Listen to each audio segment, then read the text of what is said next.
자리에서 일어나서 사도신경으로 우리의 신앙을 하나님께 고백하도록 하겠습니다.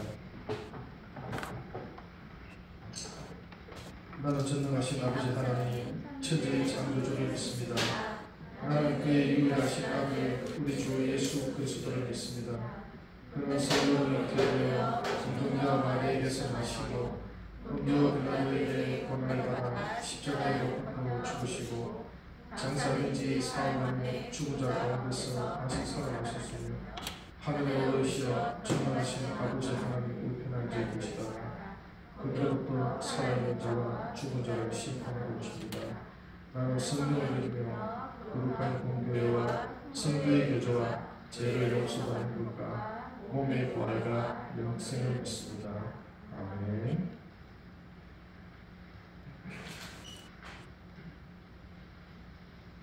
교도문 72번에 함께 교도문을 보겠습니다.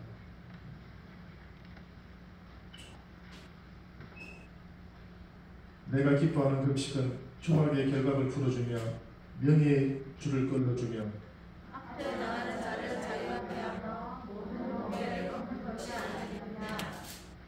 또 줄인 자에게 내 양식을 나누어 주며 유리하는 빈민을 집에 들이며 뻗은 자를 용기며 내게 돌려 스스로 숨지 않는 것이 아니느냐. 그리하면 내 빛이 새벽같이 비칠 것이며 내 치유가 급속할 것이며 내가 야외에 행하고 여호와의 영광이 내 뒤에 호위하리니.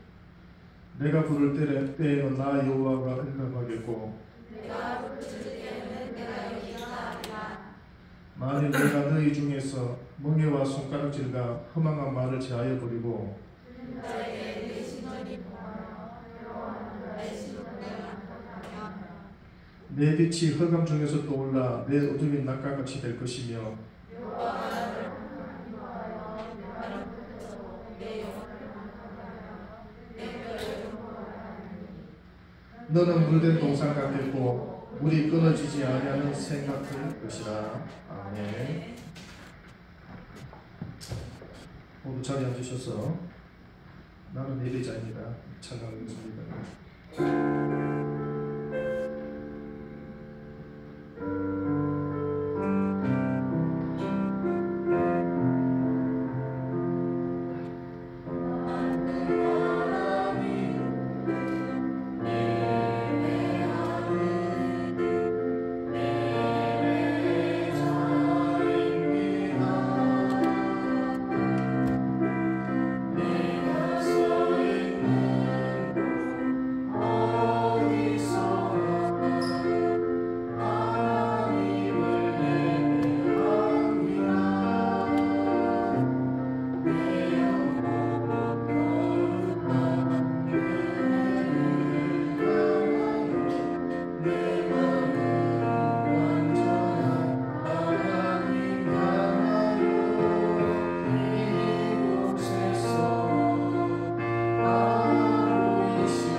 예배를 대표해서 이경민 학생 나오셔서 기도해 주시겠습니다.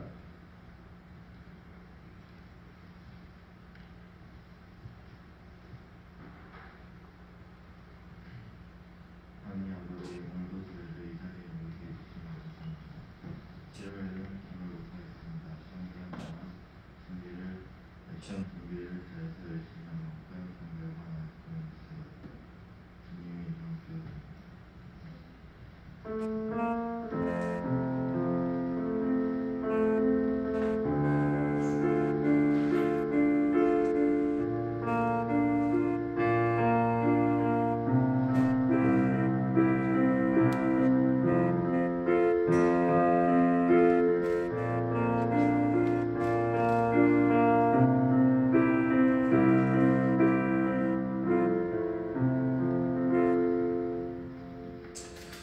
오늘 우리에게 주신 말씀은 사도행전 2장 42절에서 47절 말씀입니다.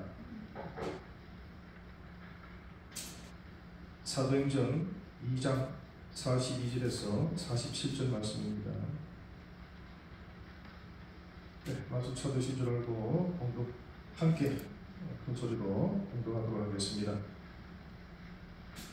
그들이 사도의 가르침을 받아 서로 교제하고 떡을 떼며 오로지 기도하기를 지쳤니라. 사람마다 두려워하는데 사도들로 말미암아 기사와 표적이 많이 나타나니 믿는 사람이 다 함께 있어 모든 물건을 서로 통용하고 또 재산과 소유를 팔아 각 사람의 필요를 따라 나누어주며 날마다 마음을 같이하여 성전에 모이기를 힘쓰고 집에서 떡을 떼며 기쁨과 순전한 마음으로 음식을 먹고 하나님을 찬미하며 또 온 백성에게 칭송을 받으니 주께서 구원받는 사람을 날마다 더하게 하시니라. 아멘. 네, 이것은 살아계신 하나님의 말씀입니다. 세상 속에서 그리스도인이라는 제목으로 우리 강미성 전도팀께서 오셔서 말씀 전하도록 하겠습니다.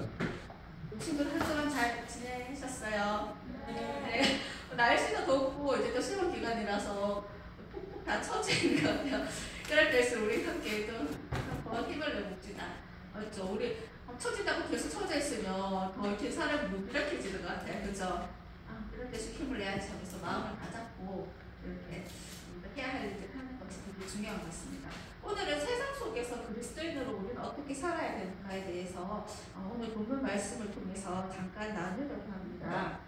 우리 주홍근 씨라는 작가로 유명한 러셀리얼 호소니츠 큰바의 얼굴이라는 책이 있죠. 영화로도 나와 있는데 그 큰바의 얼굴과 똑같이 닮은 위대한 사람이 나타날 것이라는 것을 믿고 그걸 계속 바라보면서 그 주인공은 결국은 그 큰바의 얼굴을 닮아가는 그런 사람이 됩니다. 마찬가지로 우리도 그리스도인이잖아요. 그리스도인이면 누구를 바라봐야 할까요? 예수 그리스도를 바라보면서 예수 그리스도를 닮아가야 되는 그런 삶을 살아야 합니다. 오늘 초대교회, 사도행전 6장에 나온 초대교회에 있는 사람들은 베드로의 설교를 듣고 회심하고 이제 초석이 됐던 사람들입니다. 이제 회개를 하고 이제 예수님을 하나님으로 영접함으로써 이제는 어떻게 그리스도를 찬양하고 어떤 모습으로 교회가 세상 속에서 확장되어 나가야 하는지 오늘 본문을 통해서 우리는 살펴볼 수 있습니다. 우리 베드로의 설교를 듣고 많은 사람들이 참 찔림을 받았을 것 같아요. 맞죠? 왜냐하면 예수님 그 중에서는 예수님을 못 받았던 사람들도 있을 것이고 유정자들, 그러니까 앞에 지도자들이 예수님 처형하는 데 대해서 무관심하게 바라봤던 사람들도 있을 것이고 또 어떤 사람들은 아직 예수님을 넘겨주고 바라바를 다 뜯겨달라고 뭐 이렇게까지 못했던 사람들도 있을 거예요. 어쨌든 아니면은 예수님을 살려주면 좋겠는데 예수님도 그만 괴롭혔으면 좋겠는데 이렇게 예수님을 사랑하는 마음으로 그 군중 속에 있었던 사람들도 있을 것입니다. 어쨌든 그 많은 사람들 중 그 많은 사람들이 있지만 그 베드로의 설교를 듣고 마음을 찔러 갔죠. 어찌해야 될까요? 내가 어찌해야 됩니까? 라고 이렇게 베드로에게 막 묻게 되는 것입니다. 이게 우리 40절에 보면은 제가 연구했던 2장 40절에 보면 이 비뚤어진 세대라고 되어 있습니다. 그래서 조금 이따가 설교 뒷부분 얘기를 할 거지만은 이 세대라는 것이 우리가 성경에 보면 부정적으로도 쓰이기도 하고 중립적으로도 쓰이기도 해요. 왜 중립적인가? 왜 긍정적으로 쓰이지 않는가? 보면은 왜냐하면 긍정적으로 세상이 바뀔 수도 있지만 왜냐하면 아직 변하지 않은 그 모습 때문에 중립적으로 그렇게 세상이라는 단어를 사용하기도 합니다. 어쨌든 이 비뚤어진 세대, 베드로가 살고 있던 그 초대계 교회 때 그 시대에 이제는 회개하고 예수님 믿고 구원을 받으라고 베드로는 그렇게 설교를 합니다. 여러분 회개가 무엇이에요? 회개가 뭐죠? 나는 한 주간 살면서 회개를 한번 해봤다. 저희도 이렇게 매일 자기 전에 항상 이렇게 회개하고 돌아보고 내가 마음으로 또 생각으로 난 회개로 잘못한 게 있는 점을 점검하면서 기도하고 이렇게 하는데 회개라는 것은 내가 주인 삼았던 것, 내가 어떤 것 더 하나보다 더 가치 있게 느꼈고 그런 마음을 내서 그런 행동들을 이제 돌이켜서 이제 그런 것에서 벗어나서 내 마음과 우리가 내 생각과 내 행동과 나의 몸이 모두 하나님께로 향하는 것을 바로 회개라고 합니다. 그래서 동사도 듣다가 사람이다 보니까 말을 행동할 때 막 실수할 때가 있잖아요. 그래서 하나님이 더 기뻐하시는 말은 이 말이었을 건데 내가 정말 그것과 타협하지 못했구나. 내 자존심 때문에 뭐 그런 생각할 때가 있어요. 먼저. 그럴 때 어째서 돌이켜서 이제는 내가 그리스도처럼 같은 낮아진 상태에 있더라도 하나님의 기뻐하시는 말과 행동을 결단하면서 하는 것이 바로 회개입니다. 이렇게 회개하고 예수님께서 주 되심을 고백하면서 이렇게 실천하는 것이 바로 교회의 시작이 되었습니다. 그래서 오늘 사도행전 2장 말씀을 보면은 교회 공동체로서 어떻게 하나님의 주 되심을 실현할까 라는 것을 우리는 본문을 통해서 알고 있습니다.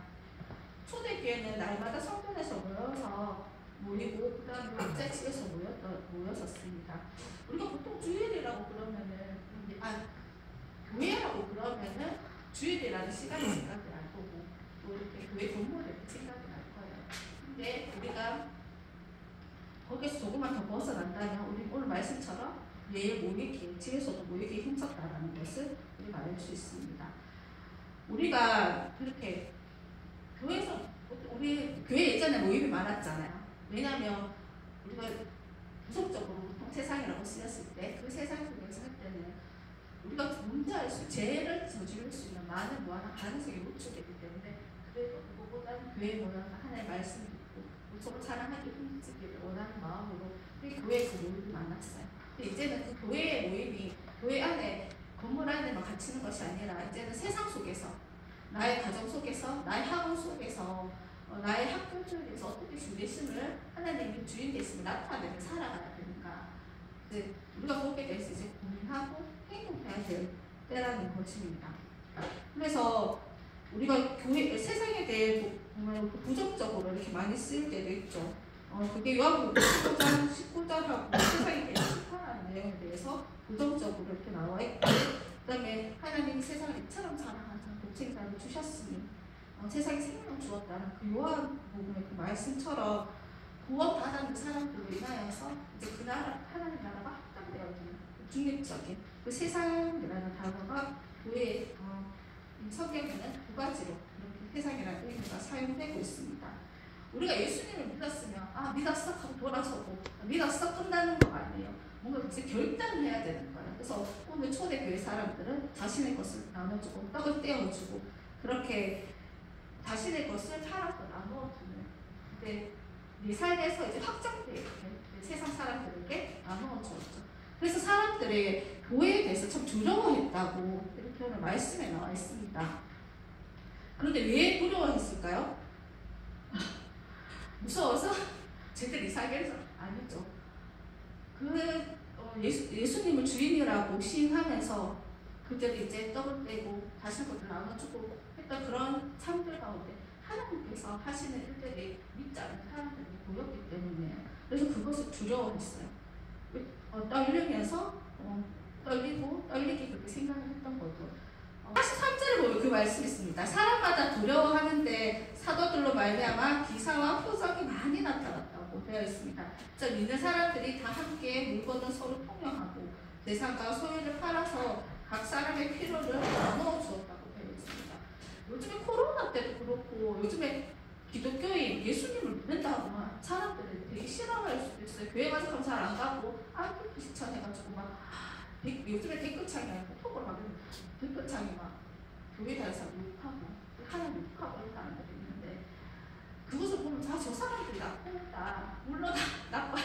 나쁘지만 그걸 보면서 내가 그리스도인으로 어떻게 살아가는가. 교회 공동체에 부정적인 부분도 있지만 분명히 우리가 긍정적인 부분도 나타나는 걸 봐야 돼. 그 가운데서 나는 정말 그리스도인으로 세상 속에서 살아가고 있는가, 믿음으로 결단하고 살아갈 수 있는가 한번 생각해 봐야 될 것 같습니다. 예를 들어서 우리 뒷담화라고 하죠. 중고할 때 이렇게 막 저 친구 떴다 이런 얘기를 많이 하잖아요. 전사도 돌아보고 그랬던 것 같은데 근데 그때 우리가 예를 들어서 내가 막 그 친구를 막 위협할 일이 있어서 친한 친구한테 막 저 친구 막 욕을 해요. 그러면 내가 믿는 사람이에요. 그럼 같이 욕을 해주고 막 호응해야 되는 걸까요? 세상 속에서 그리스도인이라면 어떻게 해야 될까요? 우선 뭐 요구니까 들어줘야 돼요. 맞죠? 들어주고 그 친구에게 그 친구가 장점이나 아니면 좋은 점도 얘기해주고 그리고 좀 함께 상황을 해결할 수 있도록 이렇게 하나님께 기도하면서 한국화에 선을 누릴 수 있도록 그 방향을 틀어주는 것이 바로 우리 그리스도인들의 역할이라는 거죠. 그죠? 그게 우리가 세상 속에서 살아가는 거예요. 우리가 세상의 질서라는 것이 뭐냐면 우리는 특히 어른이 될수록 시간이 노예가 많대. 24시간이 모자라. 맞죠? 24시간이 모자라요. 그래서 시간이 노예가 될 때도 있어요. 근데 그 시간이 노예가 되는 것이 아니라 그 시간의 주인이 하나님 계심을 인정하고 막 애쓰고 그 24시간에 잠 안 자고 했던 것을 내려놓고 하나님이 사랑하는 자에게 잠을 주신다고 하시잖아요. 그 밤에 평안할 수 있게 잠도 자고 해야 되는 거예요. 그 다음에 또 우리는 등수의 노예가 될 수 있어요. 맞죠? 특히 학생들 내가 1등이었다가 10등이 되었다. 10등이 되었다가 50등이 되었다. 50등이 되었다가 100등이 되었다. 그렇게 등수의 노예가 될 수 있어요. 그럼 등수의 노예가 돼야 된다는 그 세상의 질서에 반해서 내 마음과 내 생각과 나의 결단을 하나님께 드리는 것이 바로 회개고 그게 세상 속에서 그리스도인으로 살아가는 모습이어야 한다는 거죠. 특별히 지금 우리 시험 기간이잖아요. 그죠? 학원 도박이 없을 수도 있어요. 도박이 있을 수도 있고 완전 내가 이 시간 집에서 더 쉬고 오후에 공부를 하는 게 더 좋을까? 아니면 하나님께 예배를 드리는 게 나을까? 이 가운데서도 우리는 결단해야 되는 거죠. 내 시간의 주인이 누구인지, 내 삶의 주인이 누구인지 라는 것을 우리는 결단해야 돼요. 세상에 같이 기준을 맞춰서 이 시간에 더 쉬면 더 좋은 것이 있을까요? 라고 쉬는 것이 아니라 이 시간에 하나님께 구별해서 드리는 시간이야 라고 믿음으로 결단해서 드리는 것. 이게 바로 세상 속에서 그리스도인으로 살아가는 모습인 거죠. 저 전부 다 끄덕끄덕하고 있는 것 같은데 우리가 시간과 시간의 노예가 될 수도 있고 등수의 노예가 될 수도 있고 관계 속에서 노예가 될 수도 있지 않았죠. 더 친한 친구하고 이 무리에서 떨어지기 싫어가지고 이 무리와 같이 있고 싶어서 하나님 기뻐하시지 않은 그런 모습들 함께하고 특히 중고등학생 때는 친구들 관계 굉장히 중요하고 약하잖아요. 그죠? 그 관계 가운데서 나는 한 걸음 벗어나서 정말 하나님이 기뻐하시는 일들을 선택할 수 있는가? 그것도 우리는 고민해야 되는 거예요. 그래서 내 마음속에 오늘 우리가 읽진 않았지만 오늘 본문처럼 회개하고 돌아왔다고 했잖아요. 우리가 어찌해야 됩니까? 베드로의 설교를 듣고 이제는 우리가 어찌해야 됩니까? 하는 그 물음이 우리 가운데 매일매일 있어야 된다는 거죠. 하나님, 이런 상황에서 저는 어떻게 해야 되죠? 하나님, 제가 저 친구의 편을 들지 않으면 저 친구가 없을 수도 있어요. 결단해야 되는 거죠. 하나님, 저 이 시간에 공부하지 않으면 안 될 것 같아요. 라고 할 때, 나는 할 때 얘기를 결단해야 되는 거죠. 조사는 되게 좀 부끄러운 부분이 있는데, 조사는 미신을 자기의 중심으로 생각하는 거잖아요. 중고등학교 때 기도를 많이 했던 것 같아요. 교육도 많이 하고, 바쁘고 하니까, 북한을 좀 기도하는 활동을 많이 해서, 하나님 정말 아는 점 나오고 있더라고 기도할 적이 있어요. 그래서 봤던 부분만, 아는 부분만 나오는 수 있도록 그렇게 기도를 한 적이 있는데, 여러분 되게 저는 하나님이 동생을 도와주셨다고 생각할 때, 저를 도왔다고 생각해요. 진짜 아는 이렇게 배웠던 부분, 공부를 했던 부분만 나왔던 적이 정말 많이 있어요. 동족이 아니라 그런 부분이 많이 있었던 것 같습니다. 물론 저는 기도하죠. 그게 내 할 뿐만 아니라 똑같이 공부했던 친구들에게 하나님 똑같이 은혜를 달라고 같이 기도하면서 기도를 해줬어요. 그래서 나는 우리 친구들이 하나님 믿어요. 막 예배 드리면서 되게 멀리 계신 하나님이 아니라 그런 사소한 그런 너무 부분을 일치한 것 같은 그런 기도로 하나님께 한번 해봤으면 좋겠어요. 그럼 하나님께서 어떻게 반응하시고 나 개인에게 그리고 우리 학교 반 친구들에게 어떻게 역사하시는지 우리가 좀 봤으면 좋겠습니다. 우리가 하나님 편에 늘 서야 돼요. 근데 하나님 내가 정말 너무 힘든데 하나님 내 편 배워줄게. 우리 다이도 그렇게 기대했잖아요. 그 기도도 필요해요. 그 기도하면서 이걸 통해서 내가 1등이 되고자 하는 게 아니라 하나님 열심히 했는데 그래서 저 친구들 잘 되게 해주고 저도 하나님 나 너무 연약해서 공부도 잘 안 되고 앉아있기도 너무 힘듭니다. 하나님 지혜 주세요라고 그렇게 기도를 해야 되는 거예요. 엉덩이 앉아계시면 하나님 엉덩이 붙일 수 있는 능력을 주세요. 기도해야 되는 겁니다. 많은 문제 나오게 해서 받는 것 좀 나오게 해주세요. 그래가지고 공부 잘 하면 어떻게 하면 좋을까요? 이렇게 한번 기도하면서 작은 기도 하나하나에 하나님께서 어떻게 응답하시는지 정말 꼭 경험했으면 좋겠습니다. 그렇게 그렇게 경험이 없는 신앙생활 하면은 너무 힘들지 않나요? 하나님을 내가 믿는 건지 하나님 살아계신 건지 의심이 들 때가 많다는 것을 예전에 저도 경험했잖아요. 그죠? 저 우리 친구들이 이렇게 의심치 말고 기회됐으면 좋겠습니다. 네. 그래서 시험 기간에도 저는 정말 솔직하게 얘기하면 좀 학원이나 그런 시간들 좀 떼어놓고 예배 자리에 나왔으면 좋겠어요. 우리 선생님한테 아까 말씀드렸지만 예배는 신앙의 마지노선이에요. 그것이 무너지면 나는 시험 끝나면 예배 잘 들을 수 있어. 나 교회 오지 않아도 예배 드리지 않아도 신앙생활 잘할 수 있는데 그런 착각에 빠지게 된다는 거죠. 하나님께서 우리 말씀 가운데서도 개인적으로 부르셨지만 공동체로 부르셔서 예배를 드리도록 하셔서 이스라엘 공동체로 부르셨거든요. 우리 친구들 이 자리에 나와서 하나님께 찬양 가운데 하나님 높이고 하나님 위로하기 받고 설교 가운데 하나님께서 내게 뭐라고 말씀하시는지도 듣고 그리고 여기서 선생님들과 친구들과 함께 기도하면서 위로하고 격려하면서 세상 속에서 살아갈 힘을 얻었으면 좋겠어요. 그래서 맨날 예수님 믿는 거 부끄러워하고 교회 다니는 거 부끄러워하고 그렇게 하는 것이 아니라 이 사도행전이나 이 사람들이 정말 결단하면서 맞죠? 당시 예수님 믿으면 되게 빡빡하잖아요. 그죠? 그래도 결단하고 기도하고 예배드리고 손 떠올 때고 다치는 것을 나눠줬을 때 하나님의 역사를 보면서 믿지 않는 사람들이 두려워했어요. 그래서 그런 선한 영향력들과 능력들이 우리 공동체 가운데도 좀 나타났으면 좋겠습니다. 그래서 기도하고 믿음으로 이렇게 살아가시는 우리 친구들이 되게 소망합니다. 자, 난 어찌해야 될지 그 답으로 꼭 실천하면서 하나님께서 하나님께 그것을 내어드리는 자들 되었으면 좋겠어요.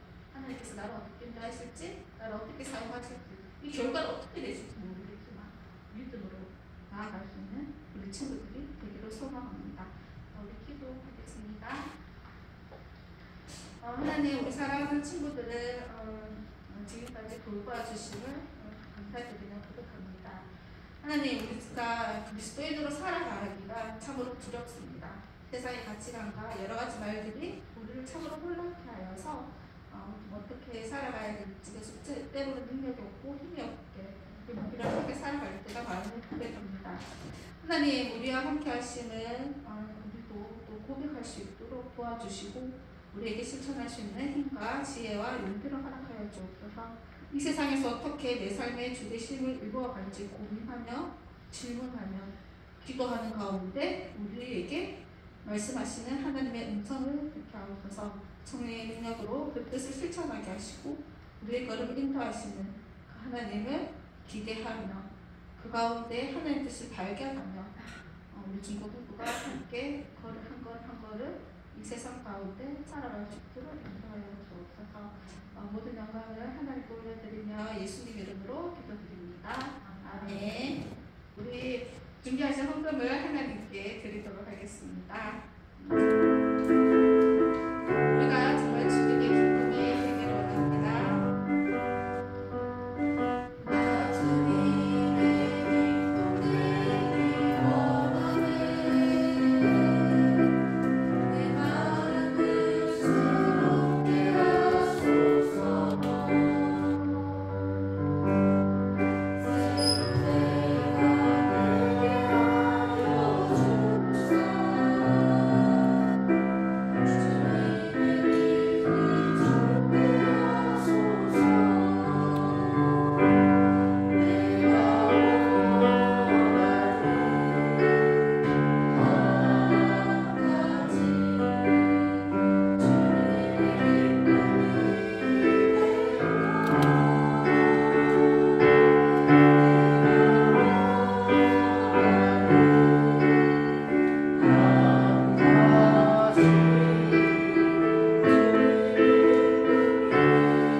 내적인 것뿐만 아니라 우리 삶 가운데 함께하는 사람들 가운데 아버지 나타내는 대한민국을 허락하여 주옵소서. 저희 모든 예배를 통하여서 하나님 영광 위하여 귀하게 사용하여 주옵소서. 모든 영광을 하나님 돌려드리며 우리를 사랑하시는 예수 이름으로 기도드립니다. 아멘. 예수님이 가르쳐 주신 기도로 예배를 마치겠습니다. 하늘에 계신 우리 아버지, 이름을 거룩하게 하시며 아버지의 나라가 오게 하시며 아버지의 뜻이 하늘에서 같이 땅에서도 이루어지게 하소서. 오늘 우리에게 일어나 주시고 우리가 우리에게 잘못한 사람을 용서할 것 같이 우리들을 용서하여 주시고 우리를 시험에 빠지지 않게 하시고 악에서 구하소서. 나라와 영광과 영광이 영원히 아버지의 것입니다. 아멘. 네, 한 주 동안 잘 지냈습니까? 어제 너무 더웠죠? 어제 34도래요. 오늘도 34도라고 예보는 나와 있는데 진짜 여름이 된 것 같고 6월 말부터는 또 장마가 시작된다고 해요. 그래서 근데 오늘 이렇게 다음 주부터 6월 말부터 이제 일라키 기말고사가 시작되죠. 그런데 이렇게 빈자리가 많이 보여서 선생님도 마음이 좀 많이 아파요. 이제 시험이 있고 또 7월 초에 시험이 있고 하는데 사실 이 예배 드리는 시간이 딱 1시간이에요. 일주일에 1시간인데 아까 전도사님이 말씀하셨듯이 우리 예배의 마지노선이라고 그랬잖아. 우리 믿음의 마지노선이 예배를 드리는 거예요. 지금 나는 뭐 예배 드리러 가고 맨날 뭐 휴대폰만 보고 뭐 드리든지 안 되는지 나도 잘 모르겠다라고 하는 친구들도 있을 수 있어요. 그렇지만 아침에 일어나서 여기 와서 찬송가도 들고 뭐 성경 말씀도 읽고 하는 그게 예배예요. 여러분들이 아침잠을 깨우고 집에 뭐 공부하러 가고 이런 것들을 뒤로 하고 여기 예배 교회에 나와서 이 자리에 앉아 있는 것만으로도 여러분은 정말 축복받는 거예요. 그래서 마지노선이 무너지면 어떻게 돼요? 전쟁에서 마지노선이 무너지면은 함락이 되는 거죠. 그죠? 그래서 진짜 예배의 이 중요성, 또 우리가 시험이 눈앞에 있는 시험이 중요하고 마음이 불안해서 사실 선생님이 20년 동안 중고등부 교사를 하면서 아이들을 보면은 그날 주일날 가서 열심히 공부하는 거 아니에요. 1시간 잠을 더 자든지 집에서 왔다 갔다 하고 그냥 그렇게 돼요. 그런데 예배는 오지 않는 거예요. 그런데 오늘 말씀하셨죠. 예배 드리면서 내가 기도를 해보고 내가 간절함을 하나님께 아뢰었을 때 하나님이 어떻게 나에게 임하시는지를 경험을 해보지 않으면 모르거든요. 그래서 기도도 안 하고 하나님은 내 그거를 돌려주시지 않는다. 나는 왜 이럴까? 맨날 교회 나가는데. 이렇게 생각하는 게 아니라 정말 진정으로 하나님께 또 기뻐하시는 예배를 드리고 그렇게 했으면 좋겠습니다. 다음 주도 다 나올 거죠? 네. 여러분들 하나님이 정말 큰 은혜로 축복 내리실 겁니다. 그리고 그 다음 달 그 7월 21일 20일 지금부터 선생님이 이야기하는 거예요. 20일, 22, 23 금, 토, 일인데 일요일 날은 주일 날은 여기서 예배를 보고 에덴동산에서 우리 여름 수련회를 합니다. 그래서 하니까 그때는 꼭 시간을 비워놓으시기 바랍니다. 그리고 다음 주 예배 인도는 안영성 친구고요. 기도는 임지훈 학생입니다. 여러분 그 시험 잘 보게 또 그 편안한 가운데 공부할 수 있도록 선생님들 다 기도하고 있으니 힘내서 시험에 임하시기 바랍니다. 공부에 이상입니다.